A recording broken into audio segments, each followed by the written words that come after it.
muito bom dia para quem é do dia, boa tarde para quem é da tarde, boa noite para quem é da noite. Eu sou o Fábio Nasa, apresentador da série Apometria, porque sim, Apometria, porque não, da série Apometria, estudo de casos. Voltamos com mais um case de sucesso ou insucesso junto à tratativa apométrica, case de hoje intitulado Freiras, Igreja Católica e História na Apometria.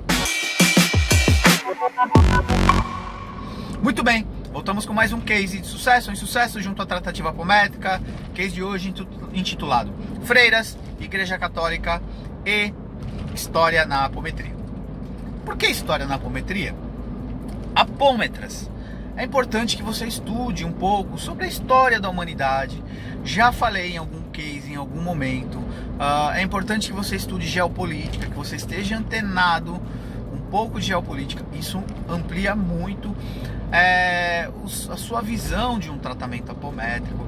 Nós tivemos 2 cases essa semana ligados a questões onde o referencial histórico é muito importante para a interpretação da sintomática, da questão da espiritualidade e tudo mais, e das personas saltadas, tá? Dois casos aí do Núcleo Vida Plena, onde a pessoa presente, uma como trabalhadora e uma como consulente, com muito medo da questão das questões mediúnicas, tá? Tem a narrativa de uma delas que teve até no trabalho nosso de magia do fogo, teve aí quase que uma síndrome, um disparo de síndrome do pânico e tudo mais, ao passar pela mandala, Consulente também vem ao trabalho, né, vem para ser atendida e narra aí certos atributos medianímicos, clarevidência desde a infância, percepção de campo energético e tudo mais, e muito medo de lidar com a situação. Então, detectamos aí essa questão do medo, tá? E vimos ao desdobrar a consulente, inclusive a consulente narrada aí, traz um contexto tivemos dificuldade de abrir a frequência dela, e essa dificuldade de abrir a frequência estava diretamente ligada a uma persona que estava tentando acobertar o campo dela, e essa persona era uma persona ligada a uma vivência do sexo feminino, ligada aí a questões da igreja num período chamado Idade das Trevas. Historicamente falando, o que houve? O poder temporal da igreja teve um momento persecutório com pessoas que eram contra o movimento da igreja, tá? Ou que não rezavam a cartilha da igreja, tá? Os movimentos inquisitórios, as perseguições das bruxas, né? Qualquer movimento, qualquer pessoa que tinha esse viés de, como é que podemos dizer, mediunidade, era taxada como bruxa, queimada na fogueira e tudo mais. As duas personas, a gente não consegue afirmar se eram freiras, se eram apenas devotas à igreja, mas se você tem um movimento histórico da época, onde o indivíduo ou dançava com a cartilha da igreja ou seria perseguido, você vai ter, sociologicamente falando, aí um contexto de recalque de muita coisa, recalque das expressões, da liberdade, recalque da sexualidade, recalque, né, cerceamento da liberdade. Se você viveu 1, 2, 3 experiências dessas, a Idade das Trevas perdurou aí quase que 1 milênio, né? Se a gente pegar a história toda, tivemos um período bastante denso aí da humanidade, e que isso foi rompido. O que nós temos então? Psiquicamente, isso gravado na memória do indivíduo. Então essas personas saltam com medo do exercício da mediunidade, saltam com medo de passar no atendimento apométrico, de algo que represente aí, eu brinco, né, uma macumbaria, né, uma vela acesa, uma entidade no arquétipo de Umbanda se manifestando e assim por diante. Tratadas essas personas, mostrada a despolarização do estímulo de memória, mostrado que o espaço-tempo mudou, que muita coisa mudou, repolarização do estímulo de memória, blá, blá, blá, blá, blá.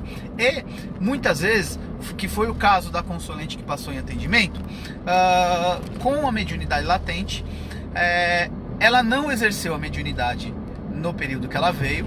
O processo de aprendizado era ter exercido lá na vivência na Idade das Trevas, lá num período medieval, que seja, no período temporal onde a igreja mandava e desmandava, e ela volta novamente com esse atributo, tá? É um atributo nato, por exemplo, de uma das consulentes narradas aqui. A outra até já está trabalhando com a gente, está trabalhando algumas coisas em processo terapêutico e tal. Por que vem de novo? É o karma, mediunidade, tem que pagar algo? Não. Talvez venha com a possibilidade na escola terrena exercer o mediunismo, mediunidade, a desenvolver os atributos anímicos, as habilidades parapsíquicas e tudo mais. E a vida está dando oportunidade de agora, numa nova etapa, num novo cenário, exercer aquilo que foi recalcado em outra experiência, tá? Olha que coisa bacana, em vez de olhar isso como um peso, olhar como uma oportunidade de. E aí, a pessoa traz aí alguns sintomas, mediunidade reprimida, no caso da consulente narrativa aqui, uma grande quantidade de ectoplasma, de produção de bioplasma, então, ansiedade, uma série de sintomáticas. Teve aí no histórico que foi narrado pra gente um aborto espontâneo, tentando querer saber o porquê. Isso estava ligado a esse excesso de ectoplasma e bioplasma. E também, se a gente pensar que talvez, como devota da igreja, beata, freira, seja lá o que for, talvez tenha tido algum problema no campo do exercício da sexualidade, da gestação, ter culpa, não ter culpa, isso pode ter provocado aí psiquicamente, sendo o gatilho deste aborto espontâneo. Como disse, meia-noite é uma enxadada de 53 minhocas, né? Muita coisa sendo tratada simultaneamente. Essa é a parte bela e eficiente da apometria. Muito bem. Orientado então pela espiritualidade, por nós, que as duas, uma já, como eu disse, já está estudando e trabalhando conosco, a outra então recebeu orientação, foi para a caixinha do Vou Pensar, também ia para terapia trabalhar algumas questões de medo, de ansiedade e tudo mais, mas dentro do princípio do 80-20 recebeu as instruções e orientações necessárias para talvez se desenvolver-se medianimicamente e trabalhar futuramente. Um futuro muito curto. 3 meses já estará trabalhando ativamente, se tudo correr bem e fizer a lição de casa dentro do princípio do 80-20, ok? Muito bem. Acessem eadvp.com.br, nossa plataforma de estudos apométricos, curso de operador de mesa apométrica, curso de apometria, curso gratuito de campo de força, teremos em breve curso de apometria clínica e autodefesa psíquica. Em breve, nosso conteúdo no Umbanda Prime, uma Netflix sobre conteúdo de Umbanda e espiritualidade.